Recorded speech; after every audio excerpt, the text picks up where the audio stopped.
राधे राधे दोस्तों, welcome back to my YouTube channel. जैसा कि आपने थंबनेल पे देख ही लिया होगा, आज का हमारा टॉपिक रहेगा PYQ series of software engineering.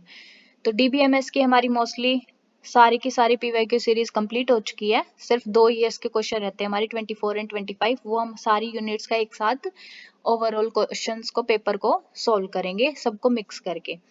तो आज हम करेंगे सॉफ्टवेयर इंजीनियरिंग के पीवाईक्यू सीरीज के क्वेश्चंस। तो आज का हमारा टॉपिक रहेगा सॉफ्टवेयर डेवलपमेंट लाइफ साइकिल के मॉडल्स।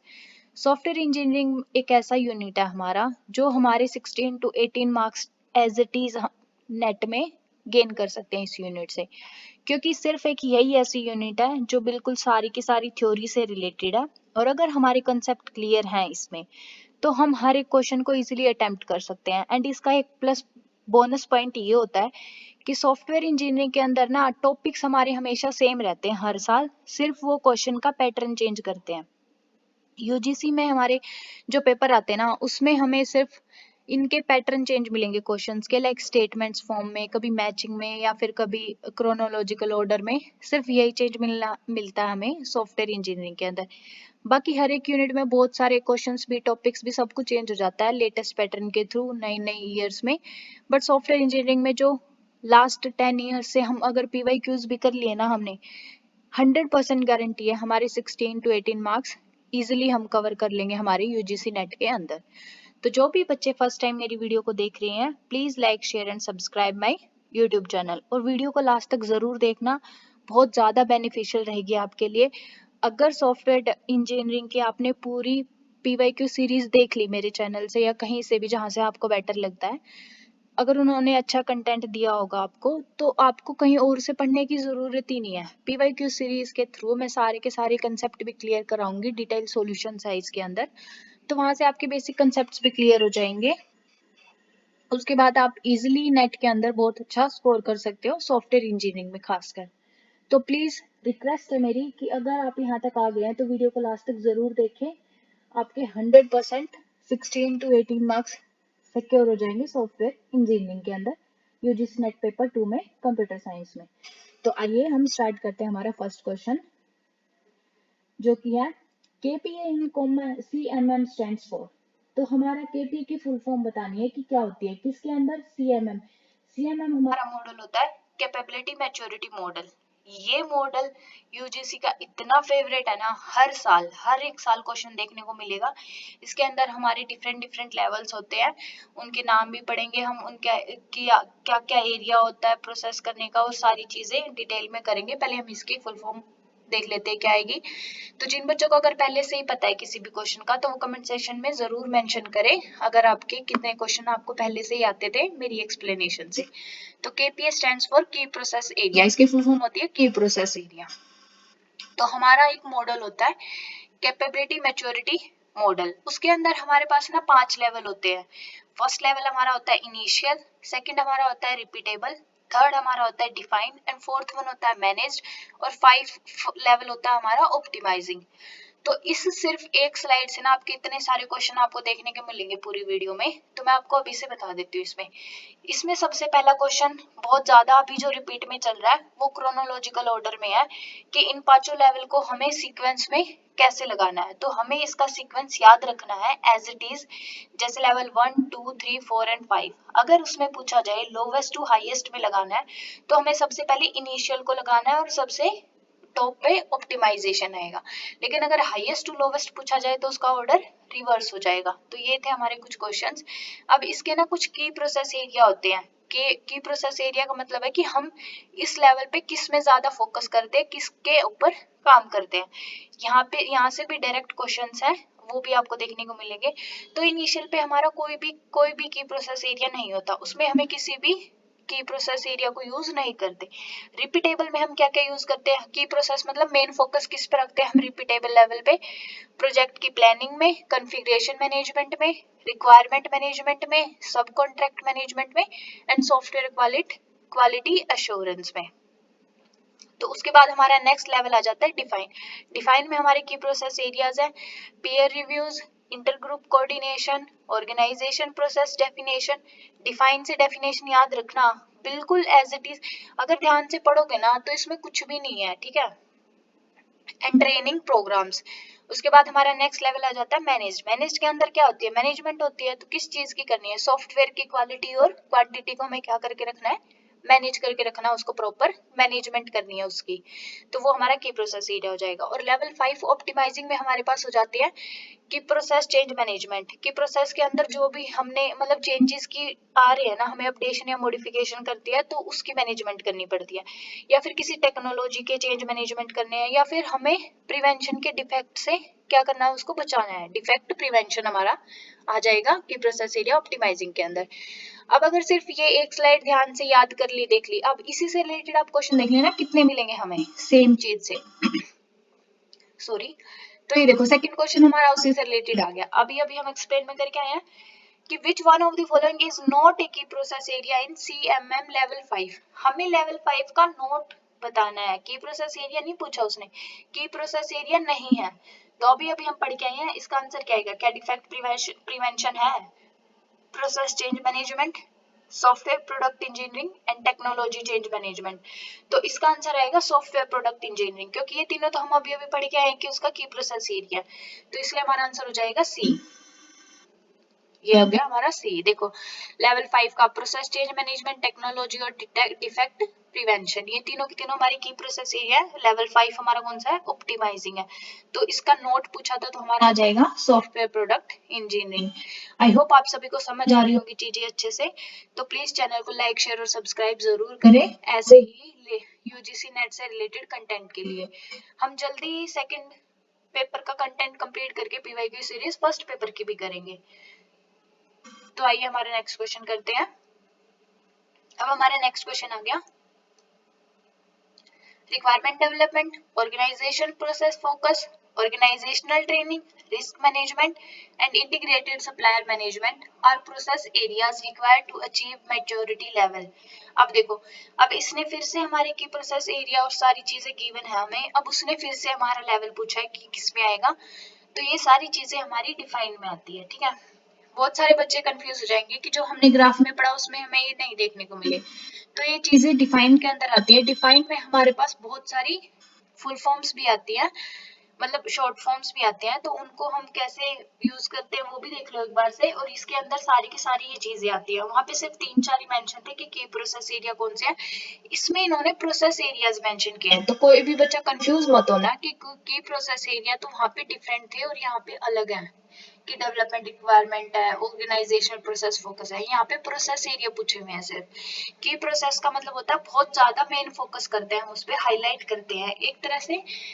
प्राइमरी फोकस हम जिस पे करने होते हैं वो हमारे की प्रोसेस एरिया होते हैं, तो इसलिए डिफाइन आया है यहाँ पे। ओके, तो कंफ्यूज मत होना इस चीज में कि की प्रोसेस एरिया और प्रोसेस एरिया बात एक ही है, बस हम किसी को ज्यादा प्रायोरिटी में रखते हैं, ज्यादा इंपॉर्टेंस देते हैं, तो वो हमारा की प्रोसेस एरिया के अंदर आ जाता है। That's it. तो उसके बाद हमारी कुछ फुल फॉर्म्स हैं जो डिफाइन के अंदर ही आती है और मोस्ट इंपॉर्टेंट है। डायरेक्ट फुल फॉर्म्स भी पूछ ली जाती है, आगे देखने को मिलेंगी, तो अभी से हम पढ़ लेते हैं इनको। ATM होता है हमारा एक्वाइजेशन टेक्निकल मैनेजमेंट। उसके बाद AVL है एक्वाइजेशन वैलिडेशन, एंड AVAR है एक्वाइजेशन वेरिफिकेशन। वैलिडेशन और वेरिफिकेशन का अगर सॉफ्टवेयर इंजीनियरिंग में नहीं पता है ना, तो कोई फायदा नहीं है सॉफ्टवेयर इंजीनियरिंग को पढ़ने का। तो इसको आप रीड करके आना, क्योंकि नेक्स्ट वीडियो जो मैं करूंगी उसमें सारे वैलिडेशन और वेरिफिकेशन से रिलेटेड ही क्वेश्चंस रहेंगे। तो आज सिर्फ मॉडल्स पे डिस्कस कर रहे हैं हम लोग, तो इसलिए अभी इसको एक्सप्लेन नहीं करवाऊंगी मैं, पहले आप खुद से पढ़ के आना और कमेंट सेक्शन में जरूर मेंशन करना। उसके बाद है DAR decision analysis and resolution, IPM integrated project management, OPD organisational process definition and OPF organisational process focus. After that OT organisational training and सबसे लास्ट में RSKM रिस्क मैनेजमेंट। तो इन फुल फॉर्म्स को याद रखना, डायरेक्ट क्वेश्चन आ जाते हैं इनके ऊपर। उसके बाद हमारा next question, which process model is also called as classic life cycle model. Software engineering के अंदर जो हम सबसे पहला मॉडल पढ़ते हैं ना, उसी को हम बोलते हैं क्लासिक लाइफ साइकिल मॉडल। यहाँ से आपको हिंट मिल ही गया होगा, तो वो हमारा मॉडल होता है वाटरफॉल मॉडल। वाटरफॉल मॉडल हमारा ऐसा मॉडल होता है जो बहुत ही ज्यादा सिंपल और इजी टू अंडरस्टैंड होता है। इसमें हम एक फेज को एक टाइम पे सिर्फ एक ही प्रोसेस कर सकते हैं एक फेज के अंदर। ये हमेशा फॉरवर्ड डायरेक्शन में ही जाता है, जैसे आपको ग्राफ में दिख भी रहा होगा। यहाँ पे बैकवर्ड का कोई ऑप्शन नहीं होता। तो इसके स्टेप्स हमारे पास होते हैं requirement analysis, design, implementation, testing, deployment and maintenance. तो हमारा जो वाटरफॉल मॉडल होता है ना, इसकी जो सबसे बेस्ट रेनफोर्सेस होती है, दो चीजें होती हैं, define before design and design before code. ये मोस्ट इंपॉर्टेंट है, कई बार यहीं से पूछ लेता है कि define before design and design before code हम किसके लिए यूज करते हैं या किस में रीइंफोर्सेस होते हैं, तो वो हमारा आ जाएगा वाटरफॉल मॉडल। तो इसमें हम सिर्फ एक ही बार रिक्वायरमेंट को गैदर कर सकते हैं इंफॉर्मेशन, उसके बाद इसके अंदर कोई भी अपडेशन, मॉडिफिकेशन या फिर चेंजेस नहीं आ सकती। तो इसलिए इसकी ड्रॉबैक थी कि इसमें हमारे पास कोई भी फीडबैक का कोई ऑप्शन नहीं होता, हम बैक नहीं जा सकते, बैकवर्ड पोजीशन मतलब सॉरी बैकवर्ड डायरेक्शन में हम इसको यूज नहीं कर सकते, अपडेट नहीं कर सकते, कुछ चेंजेस नहीं कर सकते इस मॉडल के अंदर। तो इसीलिए इसमें कोई भी ओवरलैप नहीं होती फेजेस में। तो ये बहुत ज्यादा डिफिकल्ट है कि अगर हमें कोई थोड़े से टाइम के बाद कुछ चेंजेस इसके अंदर करवाने हैं, तो ये सिर्फ स्मॉल प्रोजेक्ट्स के लिए ही काम कर सकते हैं, हम ज्यादा बड़े प्रोजेक्ट्स के लिए इस पे काम नहीं कर सकते हम। और इसमें रिक्वायरमेंट्स को हमें बहुत अच्छे से समझना पड़ता है हमारे इसके इनिशियल स्टेज पे ही, क्योंकि बाद में इसके फेजेस पे चेंजेस नहीं होते। बहुत बेसिक है और बिल्कुल सिंपल है। फर्स्ट मॉडल हमारा सॉफ्टवेयर इंजीनियरिंग का वाटरफॉल मॉडल ही होता है। उसके बाद आ जाता है हमारा नेक्स्ट क्वेश्चन। इसमें बोला है कि requirements prioritisation and negotiation belongs to. तो इसमें कि हमने हमें किस रिक्वायरमेंट को प्रायोरिटाइज करना है, किसको हाई इंपॉर्टेंस देनी है और किसको रिजेक्ट करना है, नेगोशिएट करना है, वो किस टेक्निक्स में बिलोंग करता है, रिक्वायरमेंट वैलिडेशन में, रिक्वायरमेंट्स एलिसिटेशन में, फिजिबिलिटी स्टडी में और रिक्वायरमेंट रिव्यूज में। तो रिक्वायरमेंट वैलिडेशन तो हो नहीं सकता, क्योंकि रिक्वायरमेंट गैदरिंग के बाद हमें जो कंडीशंस, हमें वो सिचुएशंस होती है हमारी, what we are doing and what we have to do, ये सारी चीजें हम वैलिडेशन में है, तो ये तो हमारा रिजेक्ट हो गया यहाँ से। रिक्वायरमेंट एलिसिटेशंस क्या होते हैं, इंटरव्यूज होते हैं, क्वेश्चन वगैरह करने होते हैं, ये सारी चीज होती है। फिजिबिलिटी स्टडी हमें उसकी एफिशिएंसी, फ्लेक्सिबिलिटी और ये सारी चीजें हम चेंज करते हैं, वो फाइंड आउट करते हैं, तो वो हमारी फिजिबिलिटी स्टडी आ जाती है। उसके बाद आ जाता है रिक्वायरमेंट को रिव्यूज। तो रिव्यू करना तो ये होता है ना कि हमने जितनी भी रिक्वायरमेंट्स गैदर कर ली है, इन्फॉर्मेशन हमारे पास है, उसका एक तरह से रिव्यू कर रहे हैं वो कैसे है। तो इसका आंसर आएगा रिक्वायरमेंट एलिसिटेशन, क्योंकि जब हम इंटरव्यू लेते हैं, क्वेश्चंस करते हैं, ठीक है, उसके अंदर यूजर को ऑब्जर्व करते हैं, वर्कशॉप होती है, उसके अंदर ब्रेनस्टॉर्मिंग होती है, यूज केसेस होते हैं, एक रोल प्लेइंग और फिर प्रोटोटाइपिंग वगैरह होती है। तो उससे हम देखते हैं कि हमें जो रिक्वायरमेंट्स मिली है उसमें हमें किस चीज को प्रायोरिटाइज करना है और फिर किसको नेगोशिएट करना है। तो ये सारी चीजें क्वेश्चन के वगैरह बातचीत करके, ठीक है, फीडबैक और ऑब्जर्वेशन वगैरह, इन सब चीजों से ही हम क्या करते हैं, प्रायोरिटाइज या फिर नेगोशिएट करते हैं। तो इसलिए हमारा आ जाएगा रिक्वायरमेंट्स एलिसिटेशन। आई होप आप सभी को मजा आ रहा होगा पढ़ के। उसके बाद आ जाता है हमारा नेक्स्ट क्वेश्चन। अब इसमें बोला है कि which of the following is not a software process model. अब देखो इसने नोट पूछा है, बहुत सारे बच्चे कई बार क्या करते हैं कि नोट, एंड, ऑल, सम, इस टाइप के कुछ क्वेश्चंस होते हैं, ओनली, ईच, स्पेसिफिक, कि इनको हम ज्यादा ध्यान नहीं देते, इनकी वजह से हमारी छोटे छोटे मिस्टेक, सिली मिस्टेक्स की वजह से क्वेश्चंस गलत हो जाते हैं। तो नोट पूछा उसने, प्रोटोटाइपिंग हमारा सॉफ्टवेयर प्रोसेस मॉडल है, आइटरेटिव भी हमारा है। अब ये बताओ सीओडी में से कौन सा आएगा, टाइम बॉक्सिंग या फिर ग्लास बॉक्सिंग। तो चलो मैं बता देती हूँ। टाइम बॉक्सिंग हमारा आइटरेटिव का ही एक पार्ट है। टाइम बॉक्सिंग में हमें जो आइटरेशंस गिवन होते हैं ना, वो उनका टाइम हम एक तरह से फिक्स्ड कर देते हैं, कांस्टेंट कर देते हैं, तो वो मॉडल हमारा टाइम बॉक्सिंग आ जाता है। ग्लास बॉक्सिंग जो है ना हमारी, वो टेस्टिंग का एक फेज है, तो इसलिए हमारा सॉफ्टवेयर प्रोसेस मॉडल जो नहीं है ना, वो हमारा ग्लास बॉक्सिंग का जाएगा। ये देखो इसका आंसर है ग्लास बॉक्सिंग। तो आई होप आप सभी को समझ में आ रहा होगा। बहुत इजी इजी क्वेश्चंस है लेकिन डायरेक्ट है, हमारा कंसेप्ट क्लियर है ना, तो हम इजीली इनको सॉल्व कर सकते हैं। उसके बाद आ जाता है हमारा next question. Which one of the following statements related to the requirements phase in software engineering is incorrect. Incorrect पूछा है, करेक्ट नहीं, तो ध्यान से करना क्वेश्चन को, रीड करना। Requirement validation is one of the activities in the requirements phase, बिल्कुल सही लिखा है। Prototyping is one of the methods for requirement analysis, ये भी बिल्कुल सही है। उसके बाद हमारा function points is one of the most commonly used size metric for requirements, ये भी सही है। सी पॉइंट देखो अच्छे से, modelling oriented approach is one of the methods for specifying the functional specifications. तो ये चीज यहाँ पे गलत लिखी है, क्योंकि मॉडलिंग ओरिएंटेड अप्रोच है ना हमारी, वो रिक्वायरमेंट्स फेज के अंदर नहीं आती। इसके अंदर पूरा एक सॉफ्टवेयर डेवलपमेंट लाइफ साइकिल आ जाता है, कि इसके अंदर हम एक पूरा मेथोडोलॉजीज पे फोकस करते हैं कि कब हम प्लानिंग कर रहे हैं, कब हम स्ट्रक्चर्स क्रिएट कर रहे हैं, कोड कर रहे हैं, जनरेट कर रहे हैं, तो सारी चीजें कब एब्स्ट्रैक्शन हो रहा है उसके अंदर, तो ये सारे कंपोनेंट्स इन्वॉल्व होते हैं। तो इसलिए ये सिर्फ रिक्वायरमेंट स्पेसिफिक नहीं हो सकती, एक प्रॉपर मॉडल की अप्रोच है इसके अंदर। तो इसलिए हमारा इनकरेक्ट ऑप्शन हो जाएगा ऑप्शन नंबर सी। उसके बाद आ जाता है हमारा next question. Sorry, The dash model is preferred for software development when the requirements are not clear। तो इसने बोला है कि जब हमारे पास requirements clear नहीं होती, तब हम कौन से मॉडल का यूज करते हैं। तो देखो, जब हमारी रिक्वायरमेंट्स ये होती है ना कि हमें सिर्फ ये पता है कि हमें इस चीज पे कोई काम करना है, ये प्रोजेक्ट हमारा है, लेकिन हमारी टाइम टू टाइम क्या चेंजेस आएंगी, हमारी क्या रिक्वायरमेंट्स होंगी, हमारी मतलब किसी क्लाइंट या कस्टमर के हिसाब से, तब हम हमेशा इवोल्यूशनरी मॉडल का यूज करते हैं। इवोल्यूशनरी मॉडल को एक तरह से हम कॉम्बिनेशन ऑफ आइटरेटिव और इंक्रीमेंटल मॉडल भी बोलते हैं, क्योंकि इसके अंदर क्या होता है ना, हम डिफरेंट डिफरेंट मॉड्यूल्स पे काम करते हैं और फिर उन सारे मॉड्यूल्स को बाद में वो किया जाता है, सम अप करके एक प्रॉपर प्रोजेक्ट तैयार किया जाता है। इंक्रीमेंटल मॉड्यूल की इसको इंक्रीमेंट किया जाता है, एक के अंदर दूसरे को इन्वॉल्व किया जाता है, ठीक है, अपडेट किया जाता है, मॉडिफाई किया जाता है। तो ये हमारा आ जाता है इवोल्यूशनरी मॉडल। जैसे इसका ग्राफ देखो, सॉफ्टवेयर कंसेप्ट है, फिर प्रीलिमिनरी रिक्वायरमेंट एनालिसिस है, उसके बाद design of architecture and system core है। इसमें देखो फॉरवर्ड एंड बैकवर्ड दोनों तरफ एरो जा रहे हैं, मतलब जहां पे भी हमें कुछ एरर या टेस्टिंग में कोई दिक्कत आएगी, बग आएगा, तो हम वापस से उसमें चेंजेस और मॉडिफिकेशंस कर सकते हैं। मान लो हमने कुछ क्लाइंट को या कस्टमर को डिलीवर किया और उसे वो चीज पसंद नहीं आई है, तो वहां से अगर वो कुछ चेंजेस चाहता है, तो वो चीज भी हम इसको इजिली प्रोवाइड करवा सकते हैं। तो उसके बाद इसको हम इवोल्यूशनरी डेवलपमेंट मॉडल इसलिए भी बोलते हैं, क्योंकि इसके अंदर हम ना हर एक पार्ट को फर्दर डिवाइड कर लेते हैं, स्मॉल पोर्शंस में, छोटे छोटे पार्ट्स में डिवाइड कर लेते हैं, और फिर इंक्रीमेंटल वाटरफॉल मॉडल की तरह इसको यूज करते हैं by integrating all the modules.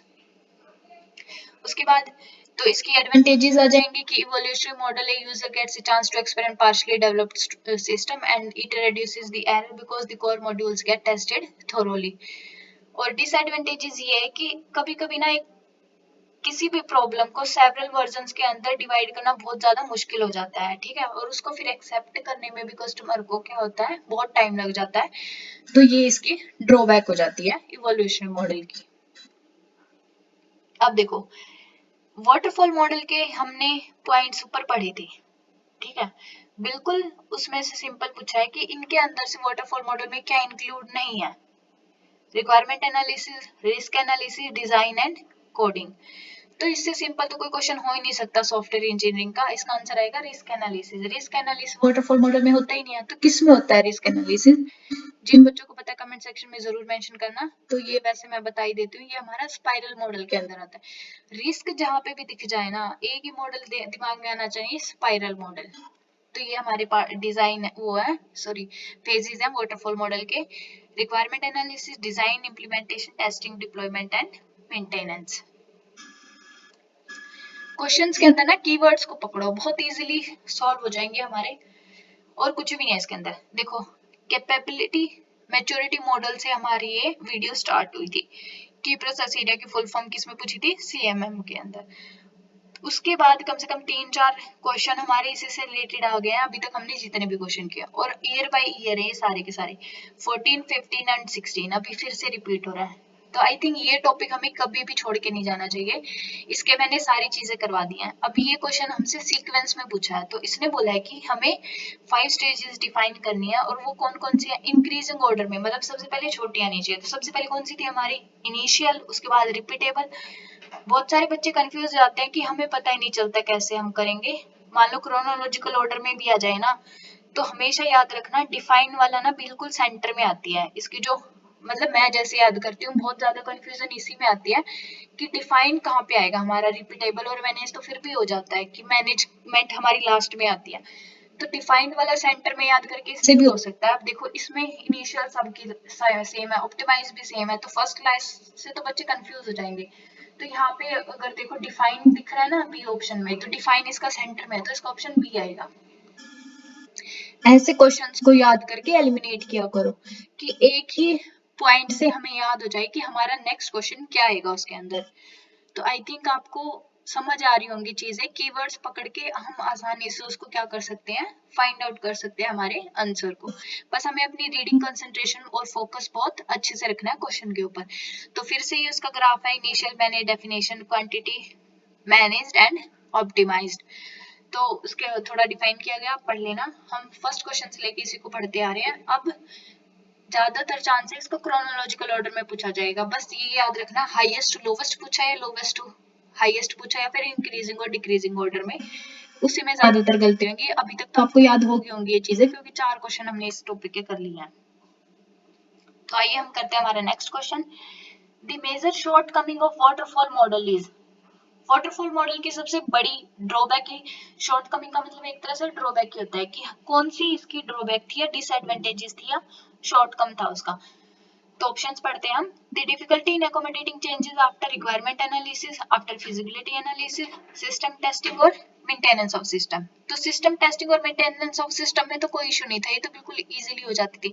लेकिन जो इसके सबसे ज्यादा दिक्कत आती थी ना, कि हम रिक्वायरमेंट एनालिसिस के बाद इसमें कोई भी चेंजेस नहीं कर सकते थे। तो जब रिक्वायरमेंट एनालिसिस पे ही नहीं कर सकते, हम फिजिबिलिटी एनालिसिस तक तो कहाँ ही जाएंगे। तो हमारा ऑप्शन आ जाएगा A, the difficulty in accommodating changes after requirement analysis. क्योंकि हम इसमें से फॉरवर्ड डायरेक्शन में जा सकते हैं, बैकवर्ड मूव नहीं कर सकते, चाहे क्लाइंट को या कस्टमर को कितना भी इशू क्यों ना हो, उससे अपनी रिक्वायरमेंट स्टार्टिंग में ही बिल्कुल टू द पॉइंट और बिल्कुल अच्छे से डिफाइन करनी होती है, तभी हम इस मॉडल पे काम करते हैं। और ये सिर्फ स्मॉलर प्रोजेक्ट्स के लिए ही यूज किया जाता है, ध्यान रखना इन चीजों को। उसके बाद हमारा नेक्स्ट क्वेश्चन आ जाता है, the quick design of a software that is visible to end users led to. अब इसने बोला है कि हमें सॉफ्टवेयर, ऐसा कौन सा सॉफ्टवेयर है जिसमें हम एकदम से क्विक डिजाइन दिखा सकते हैं हमारे यूजर को। तो वो क्या होता है, आइटरेटिव मॉडल होता है, प्रोटोटाइप होता है, स्पाइरल होता है, वाटरफॉल मॉडल होता है।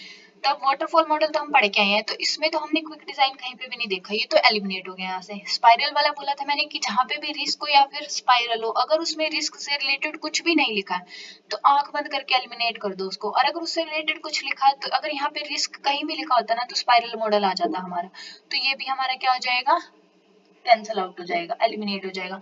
अब बच गया हमारा iterative model and prototype model.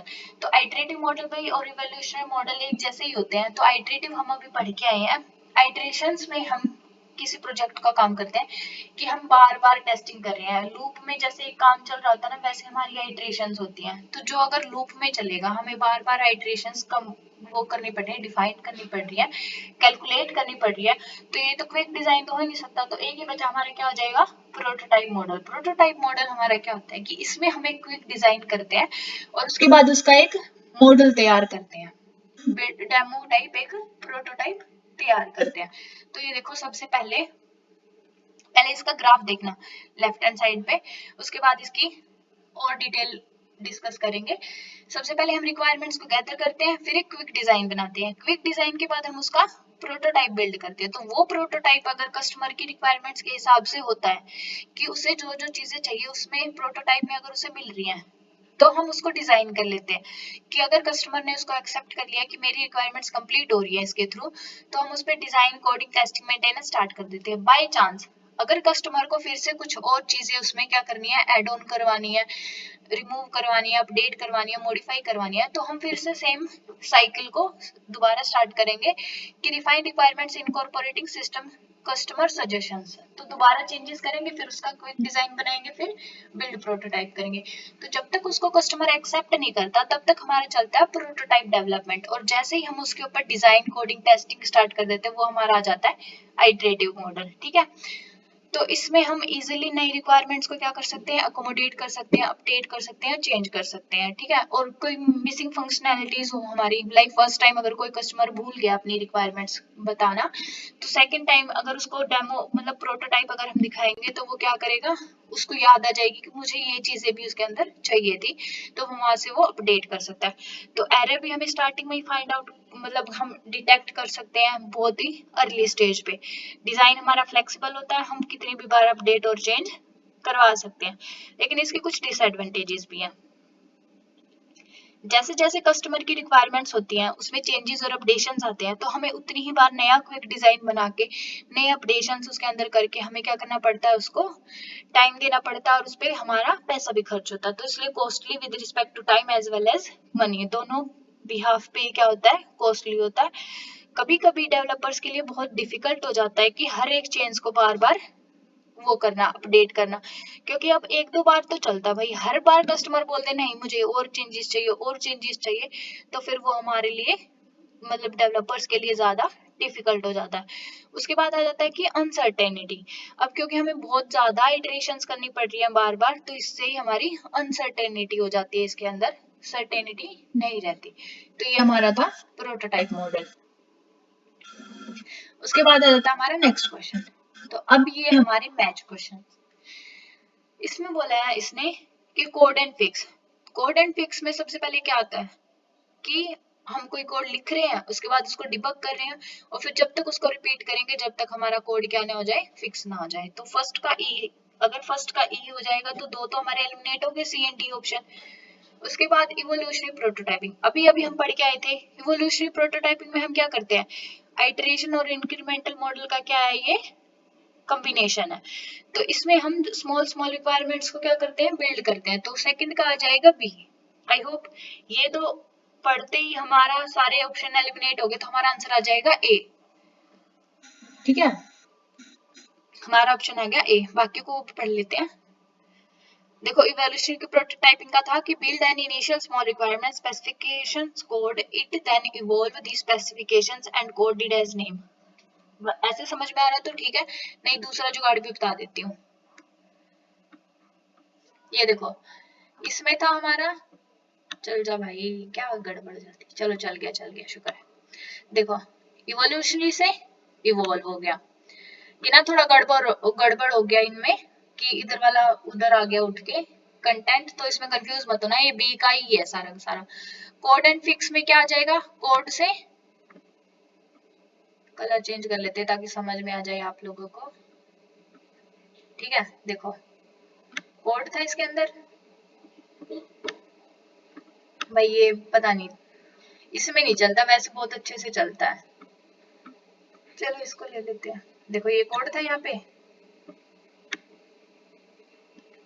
नहीं चल रहा। आप लोग ऐसे ही समझ लो प्लीज, थोड़ा एडजस्ट कर लेना, पता नहीं इसमें क्या गड़बड़ हो जाती है। तो देखो फर्स्ट वाले में कोड था, फिफ्थ पॉइंट में देखो राइट सम कोड, यहाँ से कोड, कोड से कोड को और इवैल्यूएशन से इवॉल्व को, तो हमारा आराम से क्वेश्चन सॉल्व हो जाएगा। उसके बाद स्पाइरल, स्पाइरल का बोले तो ना जहाँ पे रिस्क आ जाए आंख बंद करके लगा देना बस। थर्ड का ये देखो, excessive risk at each step do must critical action first, तो रिस्क आती स्पाइरल हो गया। थर्ड का क्या हो जाएगा हमारा, ए हो जाएगा। उसके बाद आ जाएगा स्टेट डिलीवरी ऑर्डर, तो स्टेट डिलीवरी ऑर्डर मतलब build initial requirement specification for several release then design and code in a sequence. हमें एक सीक्वेंस में पूरा मतलब प्रॉपर एक फेज की ऑर्डर बाय ऑर्डर एक सीक्वेंस में क्या करनी है, स्पेसिफिकेशन रिक्वायरमेंट को एक पूरे सॉफ्टवेयर और प्रोजेक्ट को बिल्ड करना है। उसके बाद वाटरफॉल मॉडल तो हम पढ़ते ही आ रहे हैं, requirements design analysis code test, ये सारा हमारा उसके अंदर आ जाएगा। आई होप आपको क्वेश्चंस इजी लग रहे होंगे और समझ आ रहे होंगे, बहुत आराम से हम एलिमिनेट कर सकते हैं कीवर्ड्स के थ्रू। अब देखो प्रोटोटाइपिंग मॉडल आ गया, सॉफ्टवेयर डेवलपमेंट का क्या था, a reasonable approach when requirements are well defined, या फिर a useful approach when a customer can not define requirements clearly, and the best approach to use for projects with large data development teams, and a risky model that really produces a meaningful product. अब prototyping model हम use ही इसलिए करते हैं ताकि customers के पास अपनी खुद की कंफर्मेशन नहीं होती ना कि मेरी रिक्वायरमेंट्स इनके हिसाब से मैं पूरा करवा सकता हूँ डेवलप। तो वो क्या करता है, मैं छोटी छोटी रिक्वायरमेंट्स देता रहूंगा कि बार बार मुझे ना डेवलपर्स को ही परेशान करना है, ताकि मेरी सिरदर्दी ना होए कि भाई कल को वो ये ना बोल दे कि आपने तो इतना ही बोला था मुझे करने के लिए, तो इसमें मेरी गलती नहीं है। तो खुद को बचाने के लिए ना कस्टमर प्रोटोटाइपिंग का यूज करता है, तो इसलिए ऐसे याद रख लो, अगर वैसे याद नहीं रहता तो इसका ऑप्शन आ जाएगा ए useful approach when a customer can not define requirements clearly. इसका आंसर आ जाएगा हमारा सेकंड ऑप्शन। तो आपको मजा आ रहा होगा पढ़ के, चैनल को प्लीज लाइक शेयर और सब्सक्राइब भी कर दो यार, बहुत इंपॉर्टेंट है एक एक लाइक आपका। जल्दी से, जिस दिन मेरे 500 सब्सक्राइबर हो गए ना फिर से मैं लाइव क्लासेस लिया करूंगी, 100% गारंटी है। तो कर दो जल्दी से, 500 सब्सक्राइबर तो करवा दो। चलो अब देखो फिर से आ गया CMM, इतना फेवरेट टॉपिक हो रहा है ना यूजीसी का, इसका पीछा नहीं छोड़ने वाला। तो अगर आप उस इतने सारे क्वेश्चन CMM पे देखने के बाद भी हर साल इस टॉपिक को छोड़ के जा रहे हो ना, आपसे बड़ा बेवकूफ कोई नहीं हो सकता। फिर तो हो गया आपका नेट पेड़ा पा रहा है आपका अच्छे से। तो अब देखो इसमें, अब इसने क्या बोला है कि हमें इनिशियल स्टेज कौन सी थी हमारी। तो जो जिसने अब फर्स्ट क्वेश्चन भी, इस वीडियो को फर्स्ट से यहाँ तक भी देखा होगा ना और लास्ट तक देखेगा, तो यहीं के यही सारे टॉपिक्स रिवाइज हो जाएंगे, याद भी हो जाएंगे अच्छे से। इनिशियल में हमारे पास कोई की ही नहीं थी, ठीक है, कि हमारे पास कोई प्लान ही नहीं था, कुछ भी नहीं था उसके अंदर, कोई प्लान ही नहीं एग्जिस्ट कर रहा था। तो ए से फोर्थ आ जाएगा इसका। देखो देयर में नॉट एग्जिस्ट ए प्लान और इट में बी अबंडेड। इनिशियल की पे हमारे पास कोई की प्रोसेस एरिया ही नहीं था, तो वहां से सारे के सारे ऑप्शन एलिमिनेट हो गया, ए का हमारा फोर्थ आ गया। तो ए के फोर्थ से दो क्वेश्चन तो हमारे, दो ऑप्शन तो एलिमिनेट हो गए, सेकंड और थर्ड हो गया। उसके बाद था हमारा रिपीटेबल। रिपीटेबल मतलब बार बार से रिपीट करना। तो there is a plan and people stick to it, कि एक प्लान तो है लेकिन लोग क्या है उसी पे अटके हुए हैं, बार बार से एक ही चीज को क्या कर रहे हैं, रिपीट कर रहे हैं। तो यहाँ से हमारा बी का आ जाएगा ऑप्शन नंबर फिफ्थ। तो अब यहाँ से भी फिर दोनों का सेम ही है, तो अभी तक हमारे दो ही ऑप्शन चल रहे हैं। थर्ड वन आ जाएगा हमारा डिफाइन। अब बताओ, देखो हमने एक प्लान तैयार कर लिया है, ठीक है, तो उसके बाद अब प्लान के बाद हमारा क्या आएगा, एक टेम्पलेट ही बन के आएगा ना। तो वहां से डिफाइन का हमारा आ जाएगा, A plan for a project comes before a from a template for plans. तो उस प्लान के लिए हम क्या करेंगे, एक टेम्पलेट क्रिएट करेंगे। तो हमारा डिफाइन का आ जाएगा ऑप्शन नंबर 3। तो यहाँ से हमारा क्वेश्चन सॉल्व हो गया, सारे के सारे ऑप्शन एलिमिनेट हो जाएंगे, हमारा आंसर आ जाएगा 4। ये देखो उसके बाद मैनेज। मैनेज्ड में क्या होता है, हमें मैनेज करनी पड़ती है चीजों को, ठीक है। तो डी का आ जाएगा हमारा थर्ड, कि the plan uses processes that can be measured quantitatively. और जो हमारी ऑप्टिमाइजेशन है, तो हम उसको इम्प्रूव करेंगे उसकी क्वांटिटी को, और कंटिन्यू करेंगे जब तक हमें बेस्ट आउटपुट नहीं मिलेगी, हमारे रिजल्ट्स नहीं मिलेंगे उस प्रोजेक्ट के अंदर। तो ये थी इनकी डेफिनेशंस। वो हमने की प्रोसेस एरिया किया था कि हम स्पेसिफिक किस चीज पे उनका काम करते हैं, उस मॉडल के अंदर कौन से एरिया पे काम करते हैं। और ये थी इनकी डेफिनेशंस। वैसे तो सेम ही है, उसमें कोई ज्यादा फर्क नहीं है, वही चीजें हैं, बट उसको पॉइंट्स में आगे फर्दर डिवाइड किया हुआ था डायरेक्ट, कि हम किस किस पॉइंट पे काम करते हैं, किस लेवल पे। तो अब आ जाएगा हमारा क्लीन रूम स्ट्रेटेजी के ऊपर। तो इसने बोला है कि which of the following statements are false. The clean room strategy to software engineering is based on the incremental software process model and the it is one of the ways to overcome unconscious copy of copyrighted code। तो ये ध्यान रखना कि इसमें false लिखा हुआ है, तो हमें फॉल्स बताना है। तो बहुत सारे बच्चे यहाँ पे गलती करके आएंगे, इसका ऑप्शन लगाएंगे सी, बोथ पी एंड क्यू। तो यहाँ पे करेक्ट नहीं पूछा, इनकरेक्ट पूछा, फॉल्स पूछा है। तो इसलिए इसका आंसर आ जाएगा हमारा neither P and nor Q. दोनों ही फॉल्स नहीं है, दोनों बिल्कुल करेक्ट लिखे हैं। क्लीन रूम सॉफ्टवेयर इंजीनियरिंग हमारी क्या होती है, जिसमें हमारी क्वालिटी सॉफ्टवेयर को प्रोड्यूस करने की प्रॉपर एक अप्रोच होती है। सारे के सारे हमारे डेवलपमेंट के मोस्टली टास्क होते हैं, वो हमारा क्लीन रूम सॉफ्टवेयर इंजीनियरिंग होता है।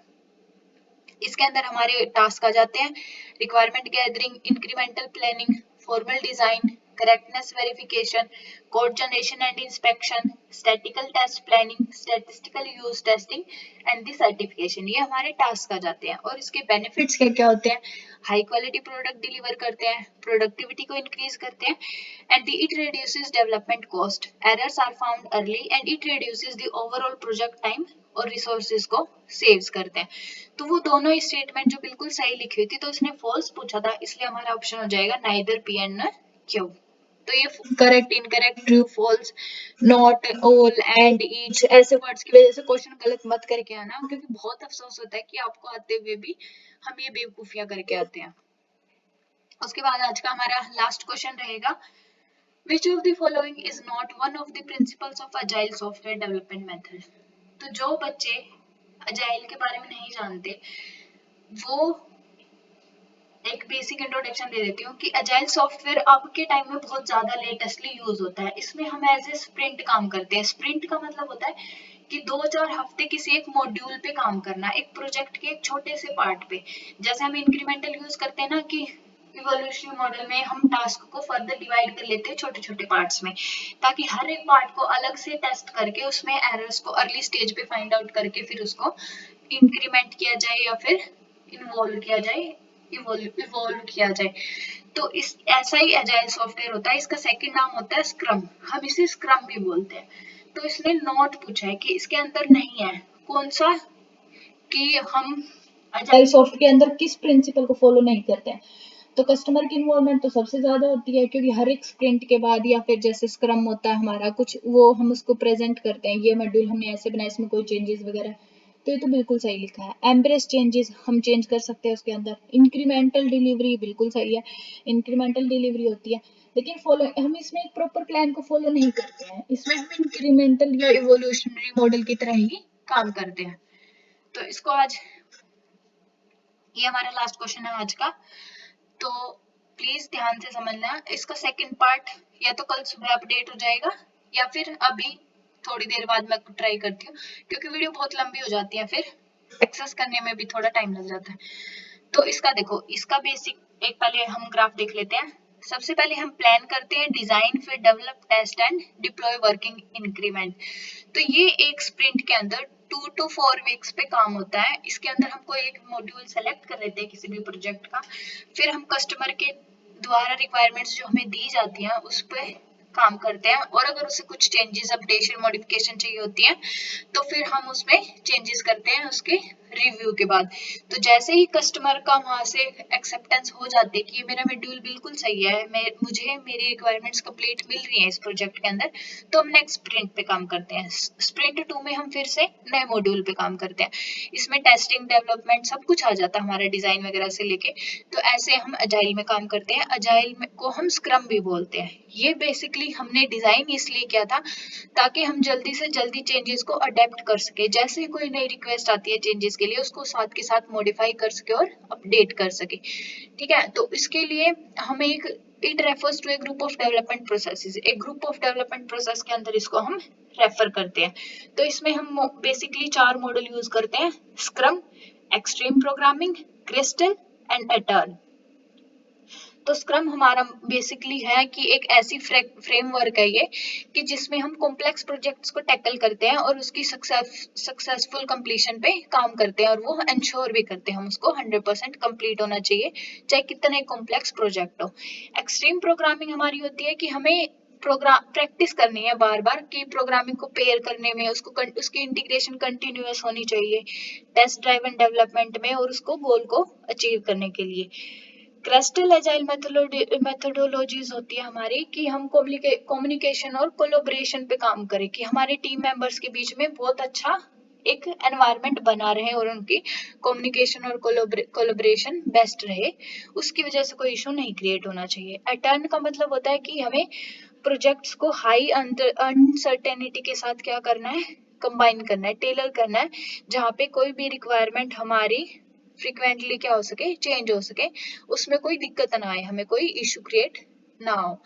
तो कल हम स्टार्ट करेंगे हमारे नेक्स्ट क्वेश्चन के साथ। तो मैं आपको क्वेश्चन दिखा देती हूँ। अगर किसी भी बच्चे को इसका आंसर पता है तो कमेंट सेक्शन में जरूर मेंशन करना। हमारा सेकंड पार्ट यहीं से स्टार्ट होगा। तो आई होप आप सभी को मेरी वीडियो पसंद आई होगी। तो please like, share and subscribe my YouTube channel. ऐसे ही यूजीसी नेट से रिलेटेड कंटेंट के लिए मेरे चैनल को फॉलो और सब्सक्राइब जरूर करें। आपका एक लाइक बहुत ज्यादा मोटिवेट करता है, और सब्सक्राइब भी और ज्यादा कंटेंट बनाने के लिए कॉन्फिडेंट भी आता है, मोटिवेशन भी मिलता है। तो थैंक यू सो मच दोस्तों। राधे राधे। मिलते हैं सेकंड पार्ट में सॉफ्टवेयर इंजीनियरिंग के SDLC मॉडल पार्ट 2 में। Thank you so much. Radhe Radhe. Have a nice day.